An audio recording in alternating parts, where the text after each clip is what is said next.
Que la paix de Dieu repose sur chacun de vous au nom puissant de Jésus. Soyez richement bénis. Soyez dans la paix, soyez dans l'harmonie. Rendez le mal par le bien, surmontez le mal par le bien, en tout temps et en toutes circonstances. Humainement parlant, c'est difficile, mais avec la puissance du Saint-Esprit, c'est encore possible. Bienvenue à la préparation de 40 jours de jeûne inspiré 2023, du 20 juin au 29 juillet 2023. Sous le thème « Comment écouter la voix de Dieu ?» Comment écouter la voix de Dieu pour bâtir un mariage harmonieux? Comment écouter la voix de Dieu pour entrer dans ma destinée? Comment écouter la voix de Dieu pour vivre mon enfance, mon adolescence et mon célibat tel à glorifier le Père? Comment vivre ma vie? Comment écouter la vie de Dieu pour vivre une vie qui honore le Père à temps et à contre-temps? Comment écouter la voix de Dieu pour grandir qualitativement et quantitativement dans ma vie de prière? Comment écouter la voix de Dieu pour réussir l'éducation de chacun de mes enfants? Comment écouter la voix de Dieu pour bâtir une famille d'impact, une famille selon le cœur de Dieu? Comment écouter la voix de Dieu pour bâtir un ministère selon la puissance du Saint-Esprit? Comment écouter la voix de Dieu pour bâtir une entreprise, des affaires qui glorifient le Seigneur sans toutefois me compromettre? Comment écouter la voix de Dieu? Jour 38, prie avec moi et si possible à haute et intelligible voix pour lutter contre la fatigue, le sommeil et surtout pour rester connecté, focalisé, concentré sur la personne du Saint-Esprit, car tu ne saurais vaincre le diable la bouche fermée. C'est l'occasion de parler, de déclarer, de proclamer, de confesser avec foi et assurance que ce que tu demandes, que ce que vous demandez est déjà un acquis par la foi au nom puissant de Jésus. Pour 40 jours de jeûne, nous prions pendant 40 jours, soit un jour de prière pour un jour de jeûne. Oh Seigneur, quelle grâce! Nous consacrons à toi pendant ces moments et nous brisons la main de l'ennemi sur nos vies et sur nos projets et nous sommes confiants de ce que nous avons la victoire en Jésus. Au nom de Jésus. À chaque jour correspond une bénédiction particulière, une grâce spécifique. Ne rate donc pas ta visitation au nom puissant de Jésus. Nous prenons la peine de prier. Pourquoi? Parce que dès que vous avez le projet de prier, le diable, lui, il a le projet de vous empêcher de prier. Et dès lors que vous avez le projet de jeûner, le diable a le projet de vous empêcher de jeûner. Mais je confesse que nous avons la victoire en Jésus. Quand le Seigneur Jésus a déclaré tout est accompli à la croix, nous avons obtenu notre victoire. Nous combattons dans la victoire et non pour obtenir la victoire. Nous marchons avec la ferme assurance que le Seigneur est avec nous. Le Seigneur est avec nous, quelle que soit l'adversité, quelle que soit la difficulté. Et quand ça ne va pas, nous déclarons, Père, vois leur menace. Vois leur menace et donne à tes serviteurs, donne à tes servantes d'annoncer ta parole avec assurance et qu'il se fasse par le saint nom de Jésus des miracles, des guérisons et des prodiges au nom puissant de Jésus.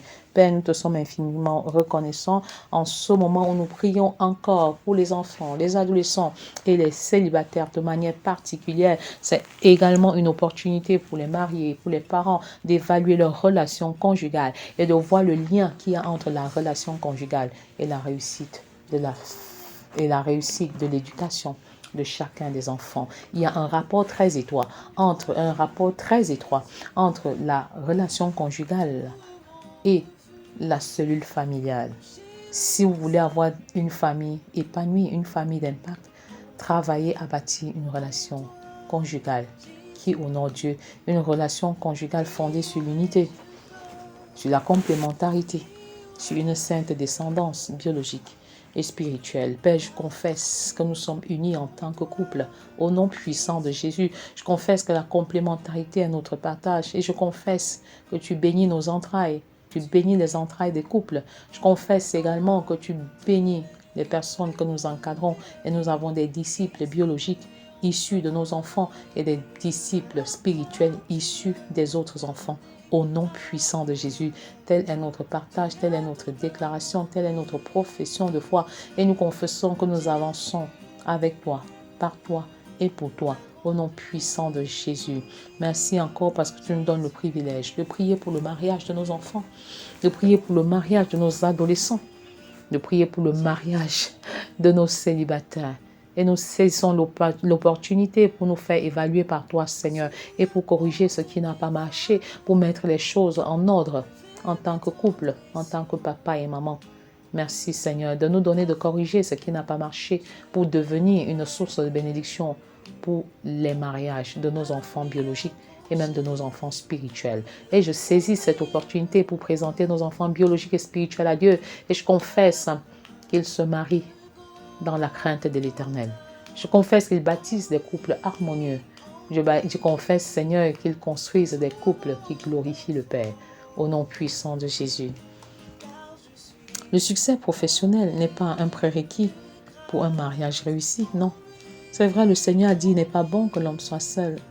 Et je lui ferai une aide semblable à lui. Célibataire, ne sois pas seul. Travaille en équipe, travaille avec les autres, travaille en synergie. Cela est très important. Ne sois pas seul, associe-toi à d'autres personnes. Dans le champ de mission, ne sois pas seul, sois accompagné. Ne vis pas en autarcie, ne vis pas comme une île coupée du reste du monde. Ne sois pas seul. Travaille avec les autres. Travaille avec les autres. Travaille avec les autres. Au nom puissant de Jésus. Je disais, le succès professionnel n'est pas un prérequis pour un mariage réussi. Tu as réussi sur le plan professionnel ne signifie pas nécessairement que tu vas réussir en ce qui concerne la vie matrimoniale. Il est donc important de se bâtir, de se former, de se préparer à la vie de mariage. Parce que la vie de mariage est différente de la vie professionnelle. Seigneur, merci de mettre cette vérité dans le cœur de nos enfants, dans le cœur de nos célibataires. Tu les visites, Seigneur, et tu leur communiques ces réalités. Le fait d'avoir beaucoup d'argent, d'avoir un bon travail, d'avoir un bon salaire ne signifie pas qu'on va bâtir un mariage heureux, car le mariage n'est pas fondé sur la quantité d'argent que nous avons, mais sur la relation que nous avons avec le Seigneur Jésus-Christ et la capacité de mourir en nous, mourir dans le jeu pour renaître dans le nous. La mort en soi, c'est ça le mariage, mourir en moi pour renaître dans le bonheur de l'autre. Parce que si je meurs sans renaître dans le bonheur de l'autre, c'est une sorte de résignation, de passivité, c'est une sorte de démission. Alors je meurs en moi pour le bonheur de mon mari, je meurs en moi pour le bonheur de ma famille. Nous mourrons en nous, Seigneur, pour que la vie à deux soit possible. Au nom de Jésus, j'abdique une partie de ma liberté et je la donne à l'autre pour que la vie à deux soit possible. Que nos enfants vivent dans cette dynamique et que la gloire te revienne au nom de Jésus. Réussir son mariage ne consiste pas à avoir la même vue, mais la même vision et dans la même direction. Vous aurez tous besoin de voir le mariage comme Dieu le voit. Père, je confesse que nos célibataires voient le mariage tel que tu le vois, une véritable entreprise, un véritable engagement où on met en soi pour te donner la priorité, une opportunité de bâtir un maximum de disciples. Merci Seigneur. Parce que nos enfants, nos célibataires, nos adolescents voient le mariage tel que tu le vois. L'homme quittera son père et sa mère, s'attachera à sa femme et ils deviendront une seule chair. Ils voient le mariage tel que tu le vois.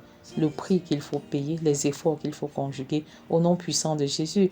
Le fait d'avoir les enfants avant le mariage ne garantit pas un mariage réussi. Non, ne te précipite pas à avoir des enfants avec un homme sous prétexte que tu vas l'épouser plus tard. Tu es en train de te tromper et tu es en train de mettre la charrue avant les bœufs. Dieu n'apprécie pas de telles choses. Que cela ne soit pas le partage de nos enfants au nom puissant de Jésus. Les enfants ne gardent pas nécessairement les conjoints unis. Vous pouvez avoir plusieurs enfants et vous séparer. J'ai vu plusieurs couples séparés et divorcés alors qu'ils avaient une panoplie d'enfants. Père, je confesse que le divorce n'est pas le partage de nos enfants, de nos célibataires dans cette génération au nom puissant de Jésus. Les enfants augmentent de façon substantielle les responsabilités au sein du foyer. Donc, la présence des enfants ne signifie pas que tout ira pour le mieux. Au contraire, c'est même parfois la venue des enfants qui divise le couple. J'ai vu des femmes ne plus avoir d'attention pour leur mari à la venue du 3e, du 4e et du 5e bébé. Et je confesse que ce n'est pas le partage de nos célibataires. Au nom puissant de Jésus, ils sont plus focalisés, ils savent ce qu'ils veulent et ils s'équipent pendant le célibat pour pouvoir vivre un mariage selon ton cœur. Au nom de Jésus, pendant qu'ils te cherchent, je confesse que les célibataires te rencontrent pendant les prières, leur moment de prière, leur moment de méditation de la parole. Tu te révèles à eux et ils te rencontrent particulièrement, personnellement, au nom de Jésus. Ne vous mariez pas pour changer l'autre. C'est une entreprise impossible et vaine, car Dieu seul peut transformer un homme. N'épouse pas un homme dans le but de le changer, n'épouse pas une femme dans le but de la changer. C'est une entreprise vaine. C'est totalement dangereux et risqué. Que cela ne soit pas le partage de nos enfants, de nos adolescents et encore moins de nos célibataires. Père, tu ouvres leur intelligence et que ces célibataires qui veulent s'engager parce que le temps passe, tu la voix glissante qu'ils ne s'engagent pas véritablement, qu'ils ne s'engagent pas du tout, Merci Seigneur de les convaincre d'arrêter ce projet dans lequel ils sont impliqués au nom de Jésus. Ne vous mariez pas au nom de l'enjeu et de l'honneur familial. C'est vous qui vous mariez. Votre mère ou votre père ne viendra pas vivre le mariage à votre place. Choisissez avec la conviction biblique, avec la conviction de Dieu. Avancez, honorez vos parents, quittez-les en les honorant, mais choisissez de vous marier pour que Dieu soit content, pour la gloire de Dieu, que Dieu trouve son compte dans votre mariage et que le mariage ne soit pas tout simplement un arrangement pour faire plaisir aux hommes, mais que Dieu soit content de votre mariage, que le Seigneur agrée votre mariage et il vous donnera les forces nécessaires pour pouvoir tenir jusqu'au bout au nom puissant de Jésus. Merci de visiter nos enfants, nos jeunes, nos célibataires dans ce sens et merci Seigneur de les accompagner sur le chemin de préparation au mariage. Au nom de Jésus, ne vous mariez pas parce que vous brûlez d'amour pour X ou pour Y. C'est une raison fausse. Si vous mariez parce que vous brûlez, vous allez naturellement divorcer parce que vous avez arrêté de brûler. Parce que si le mariage, en fait, si l'amour rend aveugle, le mariage vous rendra naturellement la vue. Ce que vous n'avez pas vu pendant que votre cœur était en train de battre la chamade, vous allez bien voir une fois que vous allez entrer dans la réalité du mariage. Le mariage n'est pas un jeu, mais un enjeu. Oui, le mariage est un enjeu à la réputation de Dieu. Et les enfants ne se marient pas. Alors prenez la peine célibataire de considérer ces éléments. Merci Seigneur de communiquer ces choses au cœur de nos célibataires.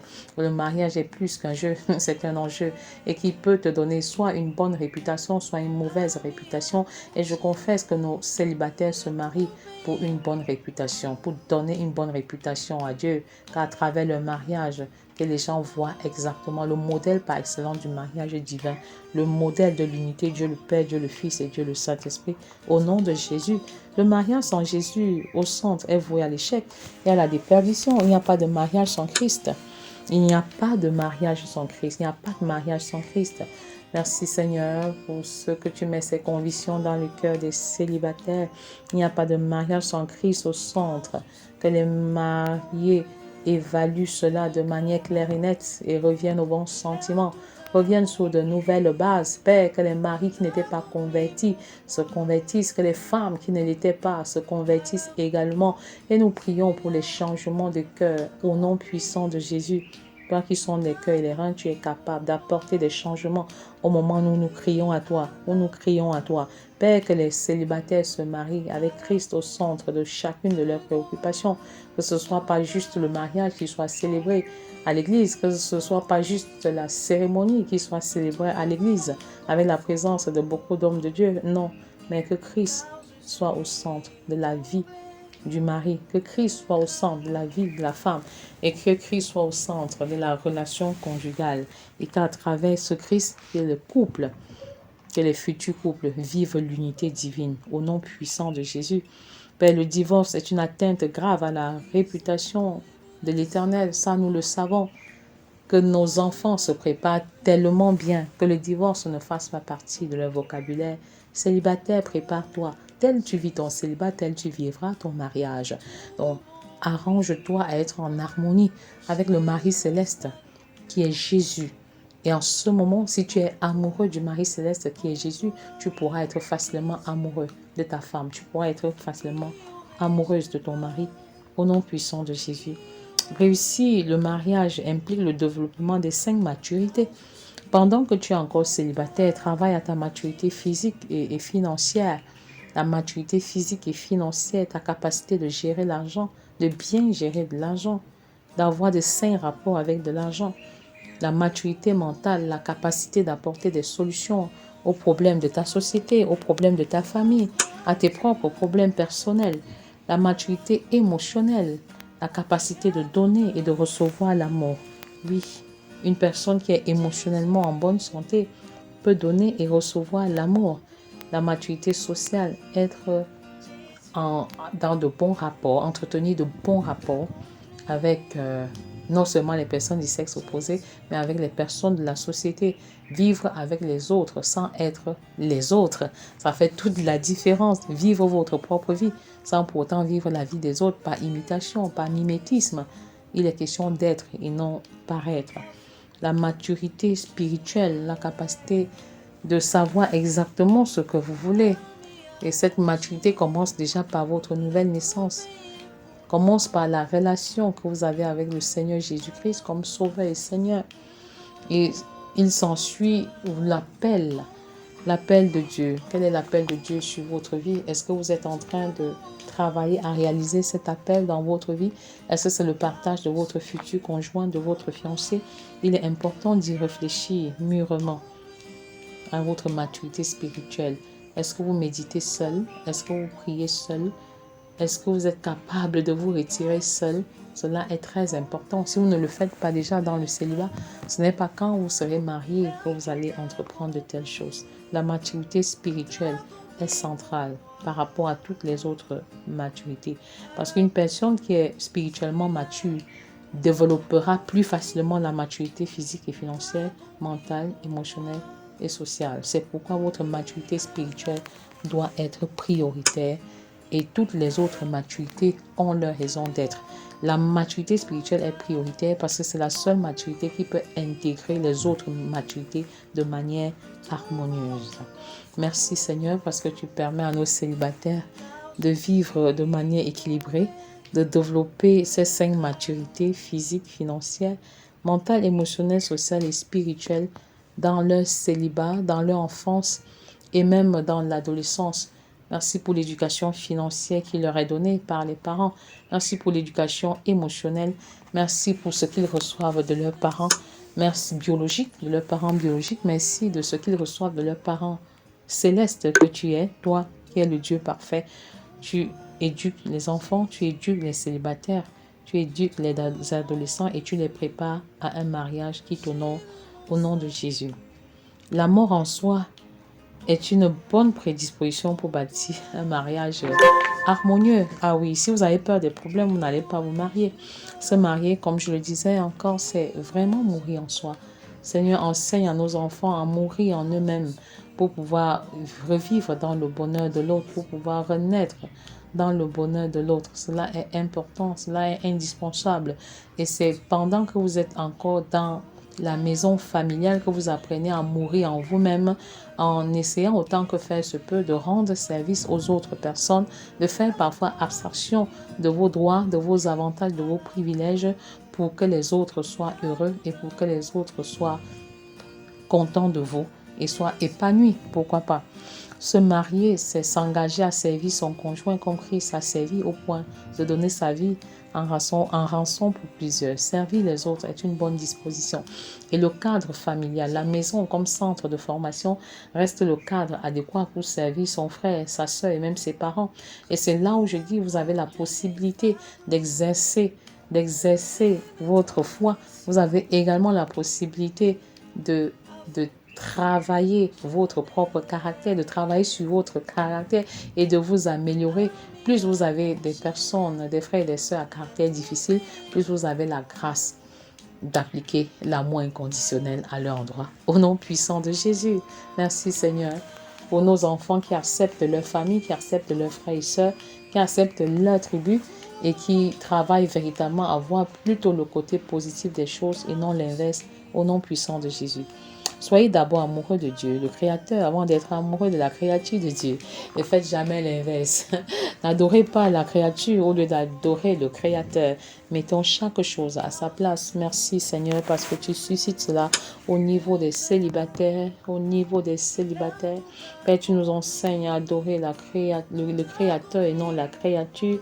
Que chaque chose soit à sa place. Que l'ordre, la discipline soit au centre de nos préoccupations matrimoniales en tant que futur mari, en tant que mari au nom de Jésus. Le mariage est le cimetière du moi. Merci Seigneur de nous révéler ces choses pour céder la place au nous. Il est question de nous mourir en soi pour renaître dans le bonheur de l'autre. Merci parce que tu nous permets de vivre ces choses, de les expérimenter en te faisant totalement confiance au nom puissant de Jésus. L'amour inconditionnel vis-à-vis de l'autre est la base d'un mariage selon ton cœur. Au nom de Jésus, Père, que l'amour inconditionnel soit le fondement de nos foyers, que le pardon inconditionnel soit l'arme que nous utilisons pour bâtir nos maisons. Aimer l'autre indépendamment de ce qu'il est, de ce qu'il a et de ce qu'il fait. Alors ne confondez pas l'amour inconditionnel à l'amour à sens unique. Ce que je veux signifier en fait, c'est que l'amour inconditionnel s'exprime dans la relation conjugale quand on est déjà marié. Mais quand on est célibataire, l'amour inconditionnel s'applique à ses parents, à son père, à sa mère, à ses frères et à ses sœurs. On ne confondait pas les deux. Quand on est célibataire et qu'on veut se marier, on a besoin d'un amour mutuel, d'un amour réciproque. L'amour inconditionnel s'applique à l'endroit de mes parents, à l'endroit de mes frères et de mes sœurs. Comme preuve d'amour inconditionnel, je peux servir, je peux laver les habits de mes parents, les repasser, quand bien même on n'est pas en bon terme. Je peux le faire pour mes frères et pour mes sœurs. Quand bien même on n'est pas en bon terme, les servir, les aimer sans condition, indépendamment de ce qu'ils sont, de ce qu'ils font et même de ce qu'ils ont.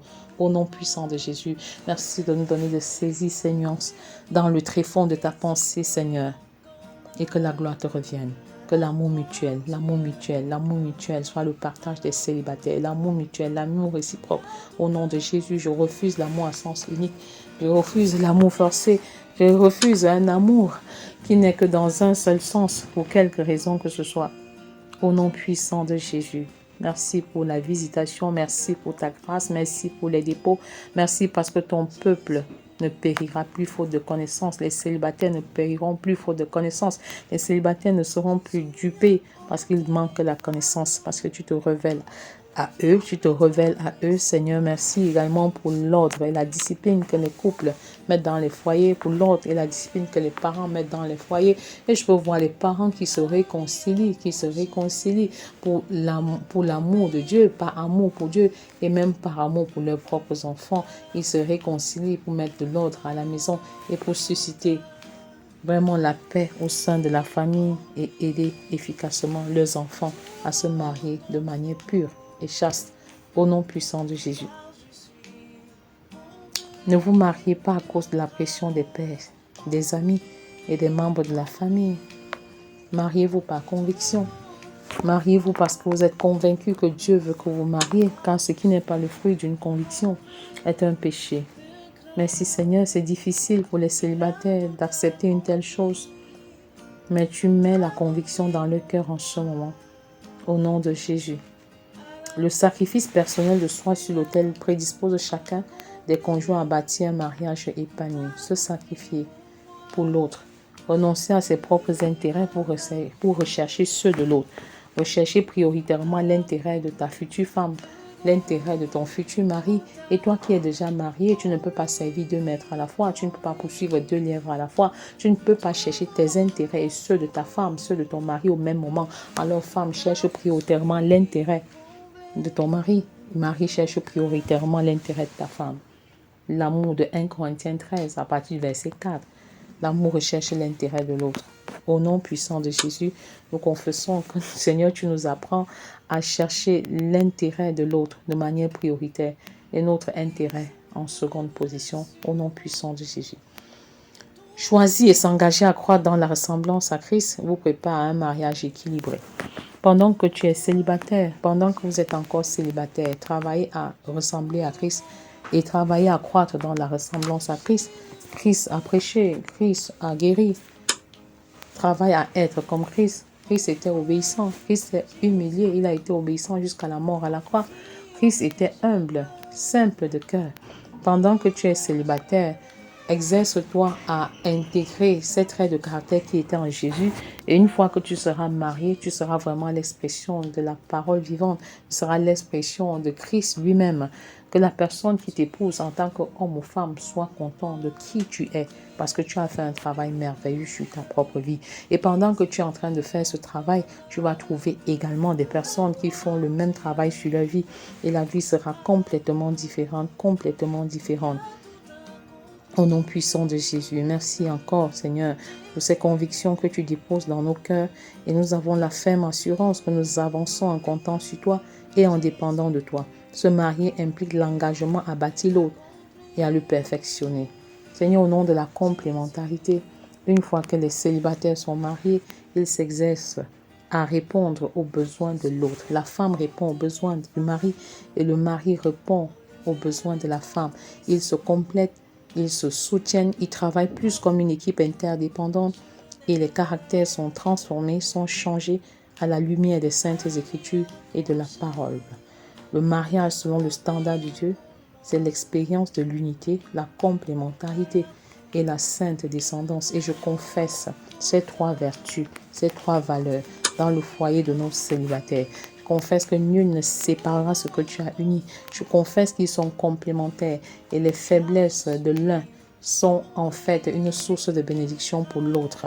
Et je proclame, Seigneur, qu'ils se multiplient, qu'ils ont des bébés dans la foi, qu'ils ont des bébés spirituels, qu'ils sont féconds au nom puissant de Jésus.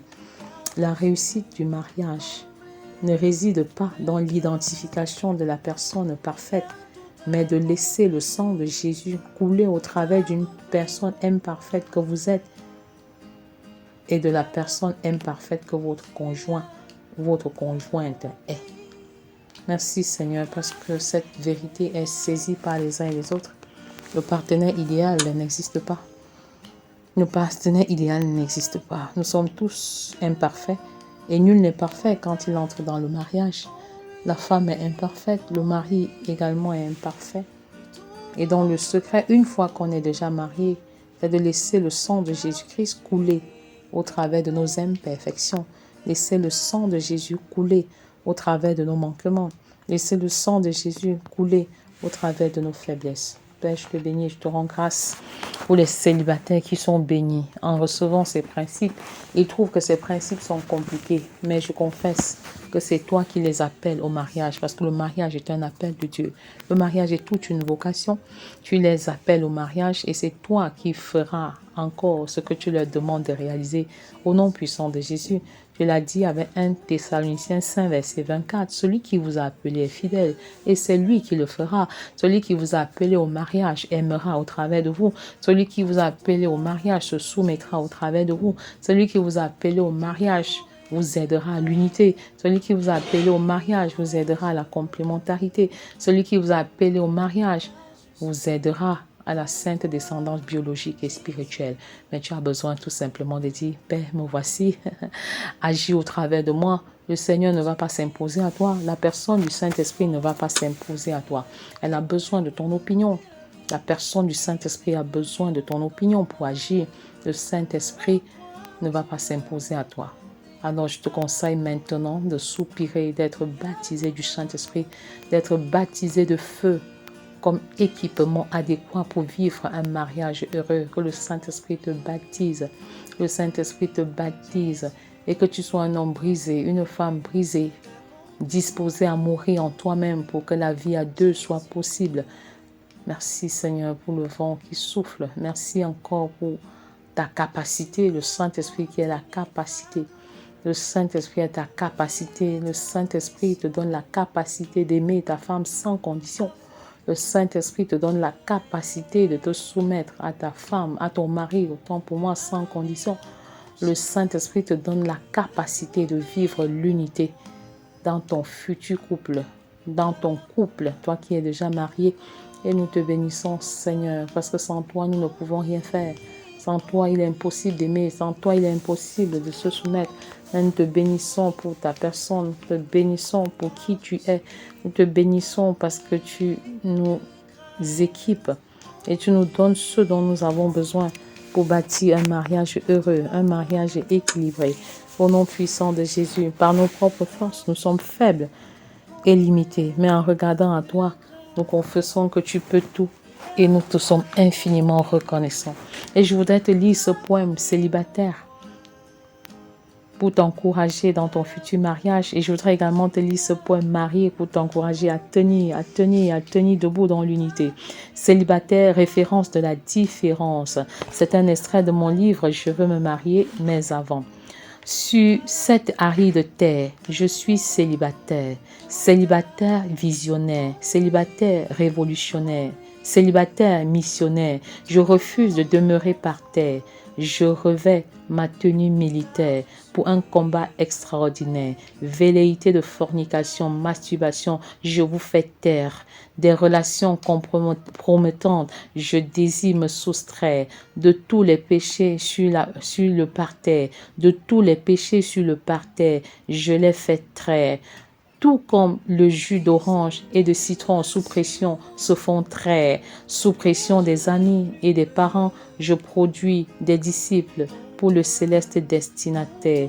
Ils sont d'heureux récipiendaires à la destinée légendaire. Je suis un célibataire débonnaire et non fonctionnaire de toutes les compromissions relatives à l'amour du pouvoir, de l'argent et de la sexualité. Je veux me soustraire pour un impact planétaire.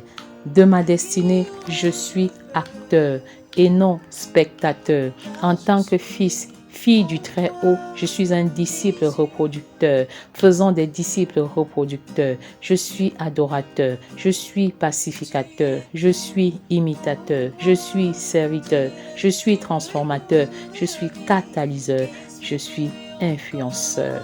Que nos foyers et nos futurs foyers, le futur foyer de nos enfants, soit richement béni au nom puissant de Jésus qui suscite une nouvelle génération de couples et d'impact. Au nom de Jésus, soyez puissamment bénis. Amen.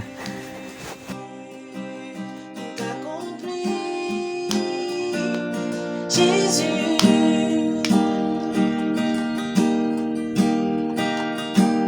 Jésus a ôté mes fardeaux, enlevé mes transgressions, afin que je n'ai plus à m'y accrocher. Il a tout payé pour moi à la croix de Golgotha. En lui, je trouve confort, car je suis comblé de grâce. En lui, je trouve confort, car je suis comblé de grâce. Il a tout accompli pour moi.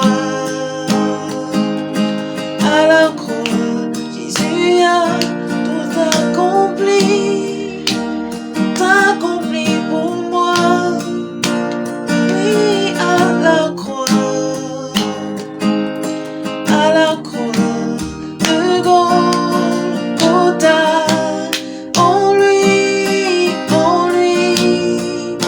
je trouve